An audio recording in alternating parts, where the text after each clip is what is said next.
নয়াদিল্লি থেকে ভারতে অবস্থানরত শেখ হাসিনার ভার্চুয়াল বক্তব্যের আয়োজন নিয়ে যখন সারা দেশ জুড়ে তোলপাড়, ঠিক তখনই নতুন করে আলোচনার কেন্দ্রবিন্দুতে এক তরুণ। বিতর্কিত এই আয়োজনে উপস্থাপক হিসেবে দেখা গেছে সাতক্ষীরার ২৫ বছর বয়সী আবু ওবায়দা অরিনকে। তিনি কিভাবে পলাতক সাবেক প্রধানমন্ত্রীর এত কাছাকাছি পৌঁছালেন তা নিয়ে এখন জেলা জুড়ে চলছে তুমুল আলোচনা। অবাক্যর বিষয় হচ্ছে, তার বিষয়ে স্থানীয় পুলিশের কাছেও নেই কোনো তথ্য। সামাজিক যোগাযোগ মাধ্যমে অরিনের নাম পরিচয় ছড়িয়ে পড়ার পর শনিবার রাত ১২টার দিকে তার বাড়ি সংলগ্ন এলাকায় গিয়ে স্থানীয় বাসিন্দাদের সঙ্গে কথা বলেন কালবেলার প্রতিবেদক।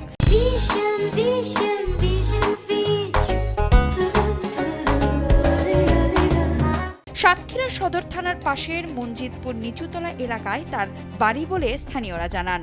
বাড়িতে গিয়ে দেখা যায় মূল ফটক বন্ধ। তার বাবা আবু সোয়েব এবেলের মুঠোফোনে একাধিকবার ফোন করা হলেও তিনি ফোন ধরেননি।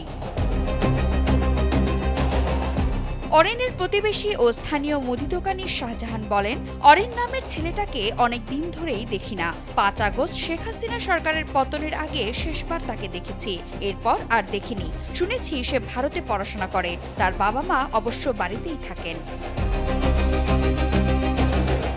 পাশের আরেক দোকানিকে নয়াদিল্লির অনুষ্ঠানের একটি ছবি দেখানো হলে ছবিতে থাকা তরুণকে তিনি অরিন হিসেবে শনাক্ত করেন। তার ভাষায়, এ তো অরিন, এ তো বড় নেতা হয়ে গেছে দেখছি, একেবারে মন্ত্রীদের পাশে বসে আছে। অরিনের বাবা আবু সোয়েব এবেলের ব্যবসা প্রতিষ্ঠান জাহান প্রেসে গিয়েও তার বিষয়ে খোঁজ নেওয়া হয়। সেখানে রাতের নিরাপত্তা কর্মী রমেশ চন্দ্র বলেন, এবেল সাহেব সাতক্ষীরাতেই থাকেন এবং মাঝে মধ্যে প্রতিষ্ঠানে আসেন, তবে ওই দিন সন্ধ্যার পর থেকে তাকে আর দেখিনি। স্থানীয় সূত্র ও পারিবারিক পরিচয় অনুযায়ী আবু ওবায়দা অরিন সাতক্ষীরা সদর থানার পাশের মঞ্জিদপুর নিচুতলা এলাকার বাসিন্দা এবং জাহান প্রেসের মালিক আবু সোয়েব এবেলের বড় ছেলে। লেখাপড়ার জন্য তিনি ভারতে যান। স্থানীয় রাজনৈতিক মহলে তার সঙ্গে আওয়ামী লীগের সাবেক সংসদ সদস্য মীর মোস্তাক আহমেদ রবির ঘনিষ্ঠতার আলোচনা রয়েছে।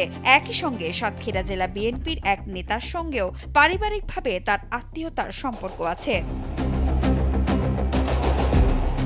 অরিনের বিষয়ে পুলিশ এখনো অন্ধকারে। তার বিষয়ে পুলিশ কিছু জানে কিনা তা জানতে সাতক্ষীরার পুলিশ সুপার আবু সালেহ মোহাম্মদ আশরাফুল আলমের সঙ্গে যোগাযোগ করে কালবেলা। তিনি বলেন, এ বিষয়ে তারা অবগত নন। বিষয়টি জানতে সদর থানার ভারপ্রাপ্ত কর্মকর্তার সঙ্গে কথা বলার পরামর্শ দেন তিনি। পরে সাতক্ষীরা সদর থানার ওসি মাসুদুর রহমানের নম্বরে কল দিলে তিনি কালবেলার প্রতিবেদকের কলটি কেটে দেন।